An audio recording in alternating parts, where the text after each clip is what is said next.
Bonjour, alors aujourd'hui une vidéo faite un peu à l'arrache et que j'intitulerai Putain d'Esta 1.0. Pourquoi autant de vulgarité? Tout simplement pour que vous vous rappeliez de cette vidéo le jour où vous aurez à demander un Esta pour vous, pour votre entourage, ou alors que votre entourage en parlera. Qu'est-ce que l'Esta? L'Esta, c'est un dispositif qui permet aux ressortissants de certains pays, en bon terme avec les USA, de pouvoir aller en tant que touriste moins de 3 mois sur le sol américain sans avoir à demander de visa. L'Esta, qui a un coût de 14 dollars, est valable 2 ans. Donc pendant 2 ans, vous pouvez utiliser votre ESTA et aller aux USA sans avoir à repayer les 14 dollars. Alors avant d'aborder le sujet des sites qui se font passer pour le site officiel d'ESTA et qui en fait ne sont que des intermédiaires, revenons sur le coût de l'ESTA. Ça coûte 14 dollars. Certaines personnes trouvent ça anormal, mais si vous y réfléchissez, pourquoi par exemple en France il y a tant d'impôts et si peu aux USA? Les Américains sont pragmatiques. Il y a N millions de touristes qui passent chaque année chez eux. Ça coûte N millions de dollars pour gérer toutes les surfaces de zones d'immigration dans les aéroports, de douane. Eh bien, ils se sont dit, c'est simple, on fait payer 14 dollars à ceux qui viennent chez nous, et ça payera une partie des frais que coûte l'immigration et la douane. Voire même, ça rapportera du fric. Sauf que, en France, là où François Hollande dit que c'est gratuit, c'est l'État qui paye, eh ben, c'est vous, les Français, qui payez avec vos impôts l'infrastructure. Quand le touriste arrive à Charles de Gaulle, il est géré par du personnel des services publics qui sont payés par les impôts des Français. Bon, on oublie le côté politique, revenons au sujet principal, la dangerosité des sites intermédiaires pour demander l'ESTA. Certains vont me dire, je ne suis pas à 50 balles près, payer 65 euros au lieu de 14 dollars, ce n'est pas grave. Eh bien, je vous dirais que c'est très grave. Déjà, ces sites apportent aucune plus-value parce que le site officiel de l'ESTA est disponible en français. Ensuite, l'ESTA remplace le formulaire vert qui vous demandait si vous aviez été nazi pendant la guerre et des choses comme ça. Mais aujourd'hui, l'ESTA a vachement évolué. Il vous demande le nom de votre employeur, le nom de vos parents, vos logins sur les réseaux sociaux, sachant que c'est facultatif. Et depuis hier, et là je vais remercier Marlène et Tiffen que j'ai pu lire hier sur un groupe Facebook, depuis peu de temps, a priori, on vous permet d'uploader la photo de votre passeport et ainsi l'intelligence artificielle va remplir toute seule votre formulaire. Sauf que si vous passez chez un intermédiaire, déjà, posez-vous la question. Le mec, il va déposer un site, un nom de domaine qui s'appelle estaofficiel.com. Honnêtement, il n'a rien d'officiel.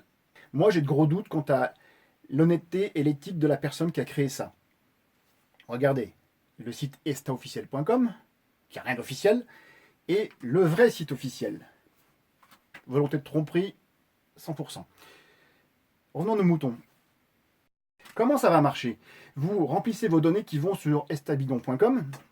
Estabidon.com, soit va les stocker chez eux et quelqu'un à la main va remplir votre Esta pour vous. Vous aurez un Esta à la fin. Vous serez content, vous me direz, mais c'est bien. Soit ils ont un ordinateur qui est bien programmé et qui va faire la demande en live. Voilà. Sauf que les données transitent par leur serveur. Que font-ils des données du serveur? Ils ont votre nom, votre numéro de passeport, toutes les données relatives à votre passeport, le nom de votre employeur, le nom de vos parents, vos logins sur les réseaux sociaux, et maintenant, votre passeport en photo. Vu qu'ils ont accès à tout ça, il faut espérer que, un, il soit honnête, ou que, deux, il soit super sécurisé et qu'il ne se fasse pas pirater. Parce que autant ça ne me dérange pas de donner mes logins, tout ça, à l'administration américaine, autant ça me ferait vraiment mal d'avoir mes coordonnées et autant d'informations sensibles qui se baladent chez je ne sais qui. Chez monsieur qui se dit estaofficiel.com. Ils peuvent ouvrir une carte N26, ils peuvent ouvrir ce qu'ils veulent avec, parce que là, c'est la porte ouverte à toutes les fenêtres, comme on dit. Donc, revenons aux moutons. Le seul endroit où vous devez aller pour ouvrir un ESTA, c'est ce site, et qui finit par .gov. Gov veut dire gouvernement. S'il y a un .com, machin, même si c'est marqué officiel, ce que vous voulez, vous oubliez. Allez, 4 minutes 30, il est temps de conclure et d'enfoncer le clou. Je vous ai mis des captures d'écran de résultats Google et Bing sur le mot ESTA pour que vous voyez la diversité de noms de domaine à la con d'intermédiaires en ESTA qui essayent de se faire passer pour le site officiel, pour vous faire payer 65 € au lieu de 14.